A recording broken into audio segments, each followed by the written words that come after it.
L'outil est utilisé en danse, en éducation physique, pas simplement dans les matières plus académiques. Il faut réfléchir un peu, quand est-ce qu'ils ont le droit d'avoir leur cellulaire? Je pense que c'est nécessaire d'avoir une gestion du temps. Moi, j'ai eu le droit d'apporter mon téléphone à l'école. Après tout, quand on y pense, c'est à ça que ça sert l'école, à nous préparer à la vraie vie.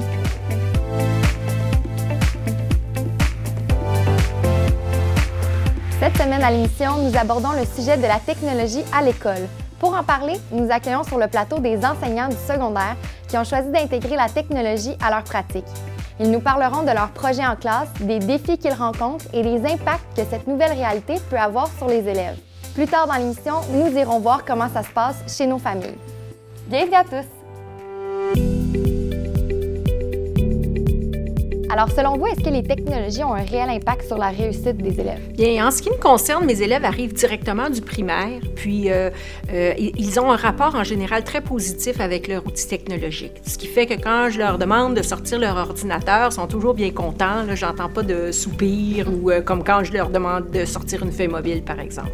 J'ajouterais que la proximité de tous les outils réunis en un, qu'on pense à la reconnaissance vocale, un autocorrecteur, calculatrice, calculateur d'air, donc tout ça peut se retrouver au même endroit, donc ça simplifie tellement la vie, autant de l'élève que l'enseignant, puis même du parent.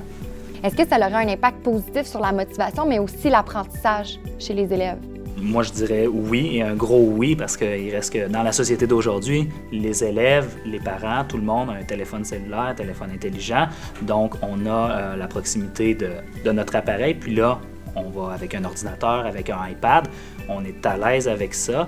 On va pouvoir aller très, très loin. Puis juste au moment où je réponds à la question, il y a déjà des outils qui se développent que je ne connais pas. Donc, ça va tellement vite. Il y a tellement de choses positives, que ce soit pédagogiques ou autres, qui sont créées. Donc, c'est immense, là, tout ce qu'on peut utiliser pour, oui, les apprentissages, puis pas juste pour substituer à un livre ou un roman. Pour aller plus loin avec un même outil, on peut faire la lecture, faire le développement d'un projet, puis utiliser, combiner plusieurs applications au programme pour faire quelque chose qui n'était pas possible il y a, 5-10 ans seulement.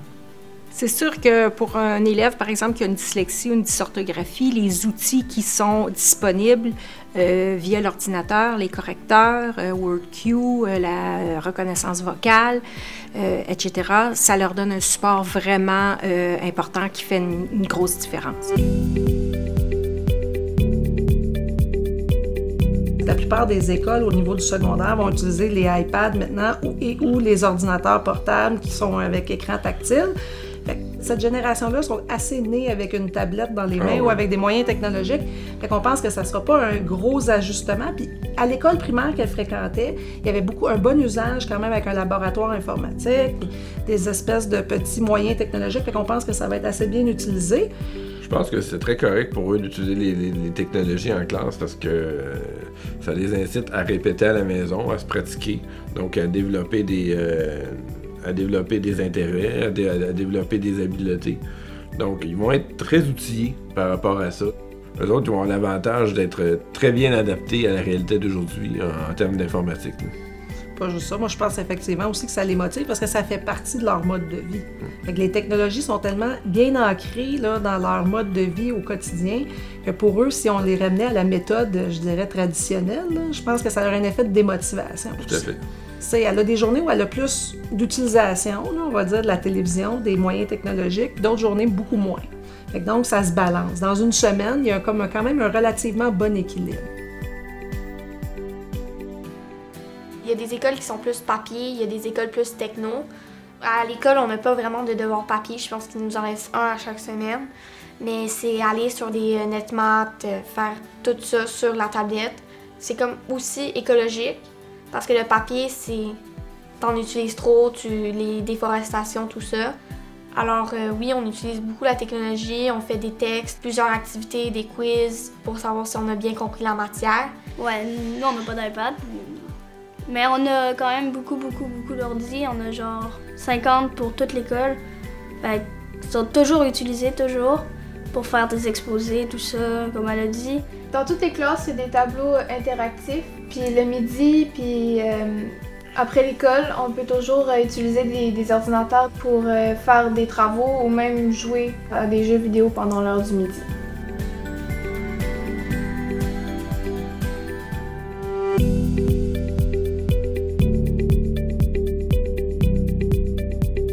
pense que des fois, il y a peut-être des parents qui ont des inquiétudes par rapport aux technologies, dans le sens où est-ce que parce qu'on utilise des technologies, on délaisse peut-être le papier? Qu'est-ce qu'on pourrait dire peut-être à ces parents-là pour les rassurer un peu sur l'implication des technologies dans une classe, par exemple? Bien, c'est sûr que dans ma classe, entre autres, où j'enseigne entre autres le français, le papier ne disparaîtra jamais complètement. Okay? C'est sûr qu'on l'utilise, on a encore des cahiers d'activité, format papier et tout. Je pense que l'important, c'est comme dans toute chose, c'est un équilibre qu'il faut garder. Mais ces jeunes-là, en apprenant à utiliser un ordinateur dans un contexte scolaire, ça les expose à ce qu'ils vont devoir faire plus tard dans leur travail et au cours de toutes leurs études de toute manière. Ça leur permet d'acquérir des compétences qui sont devenues nécessaires au 21e siècle. La techno en classe, t'aimes-tu ça? Oui, parce que ça nous aide à apprendre puis ça donne des nouvelles ressources aux enseignants. Ouais, moi je trouve qu'on est pas mal chanceux d'avoir de la technologie en classe. Je trouve que c'est une bonne façon d'apprendre en s'amusant. Ça change des crayons papier. Habituellement, on va prendre des notes. Parfois, on va faire des caoutchoucs. Pour les recherches aussi, ça facilite. Comme ça, on n'est pas obligé de ramener du travail à la maison.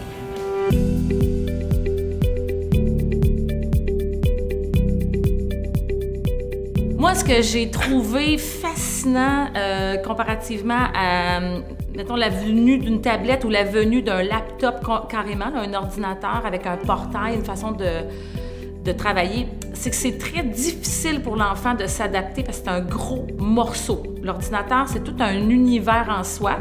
Quand tu te retrouves à remettre tes travaux là-dessus, là, puis que ton laptop flanche, moi, j'ai vécu des crises d'anxiété incroyables sur...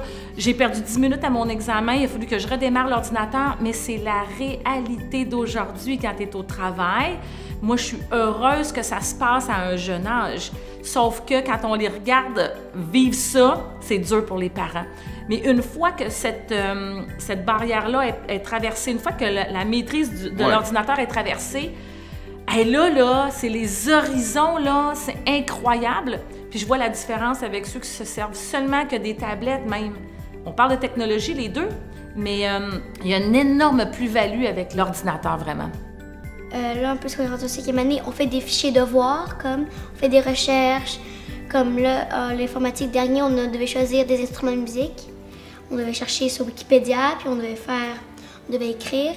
Puis on apprend à enregistrer un fichier, d'en partager élèves, puis de retrouver ce qu'on doit faire.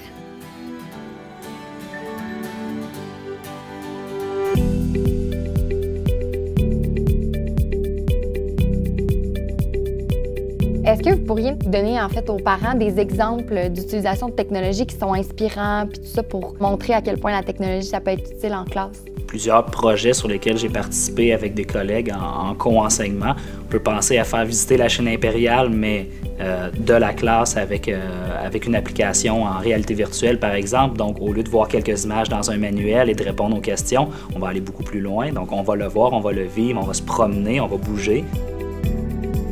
En danse, pour ma part, les élèves du secondaire 5 ont à créer un vidéoclip cette année. Donc, ils ont à travailler avec la technologie. Ils doivent créer une chorégraphie. La thématique de cette année, c'est les 5 sens. Donc, de leur donner cette opportunité-là et de les amener plus loin, c'est très motivant. On utilise aussi les cellulaires, justement, pour s'auto-évaluer. On se filme, on se regarde et on est capable de s'auto-évaluer parce que, bon, la technologie nous le permet. En éthique, à la fin de l'année, ils font un examen qui est un souhait. Donc, ils vont eux-mêmes faire une espèce d'album photo concernant leur identité, alors d'importer des images, de pouvoir écrire. Donc, ce sont tous des outils qui vont leur servir plus tard. Ce sont des apprentissages à long terme qui vont leur être très importants dans leur vie quotidienne. Oui, c'est vrai. Puis juste le fait, par exemple, de montrer à un élève comment envoyer un courriel, donc un bon courriel. C'est rare qu'on envoie une lettre par la poste maintenant de nos jours, là, donc c'est plus sous la forme d'un courriel puis tout ça. Puis il y a une structure à avoir dans un courriel, puis je pense que souvent on néglige ces parties-là, puis on se rend compte que finalement nos élèves ont besoin de se faire apprendre à comment envoyer un courriel, puis les bases comme ça, comment utiliser Word, qui est une application de texte, mais comment on fait pour les petites subtilités, comment l'utiliser. Oui, puis on a tendance à croire que les jeunes, simplement parce qu'ils sont jeunes, qu'ils sont nécessairement habiles avec les outils technologiques, ce qui n'est pas toujours le cas. Ce matin, en géographie, on leur a montré à faire une capture d'écran, par exemple. Alors, c'était nouveau pour la majorité d'entre eux, aller chercher une référence, comment faire un copier-coller d'une source, des choses comme ça. Alors, oui, il y a des acquis qu'ils doivent voir, des choses qu'ils doivent voir en classe et qui vont leur servir après dans toute leur matière, puis dans le cadre de leurs études, même au collégial ou universitaire. Jusqu'à leur vie professionnelle, probablement. Puis on peut parler aussi de citoyenneté numérique, donc de comment être un bon citoyen dans le monde virtuel. Donc, qu'est-ce que je peux faire, qu'est-ce que je dois faire, ce dont je dois faire attention aussi, qu'est-ce que je peux partager, qu'est-ce qui m'appartient et jusqu'où ça m'appartient. Donc, tout ça, évidemment, on prépare nos élèves du mieux possible, avec la collaboration des parents, bien entendu. Mais c'est important de faire ces apprentissages-là parce que la société est telle aujourd'hui que c'est facile d'avoir accès à un réseau puis de partager ce qu'on mange, où on est, qu'est-ce qu'on fait. Donc ça, on enseigne à nos élèves de faire attention à tout ça et à qui on devrait partager, quel type d'informations, jusqu'où on doit aller. Donc ça, c'est un apprentissage qui est essentiel à mes yeux.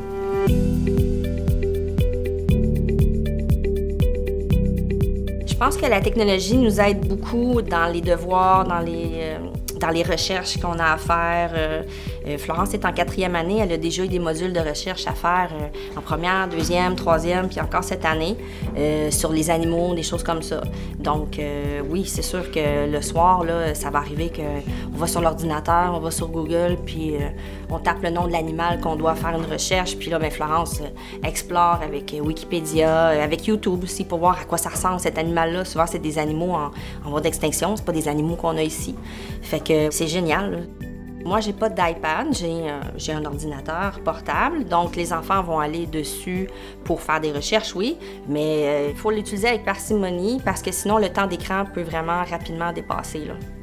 Il y a un peu de télé, mais pas trop. Il y a un peu d'Apple TV, mais pas trop. J'ai pas de console de jeux vidéo, moi.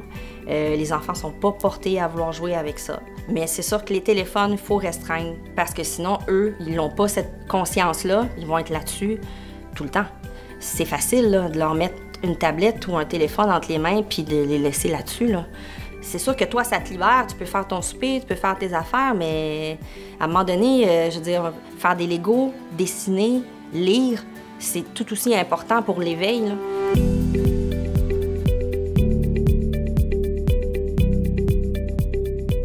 Qu'est-ce qu'on pourrait répondre justement aux parents qui sont peut-être inquiets qu'il y ait autant de technologie en classe ou à l'école, donc que les élèves aient accès par exemple à leur téléphone cellulaire ou à un ordinateur, une tablette, peu importe.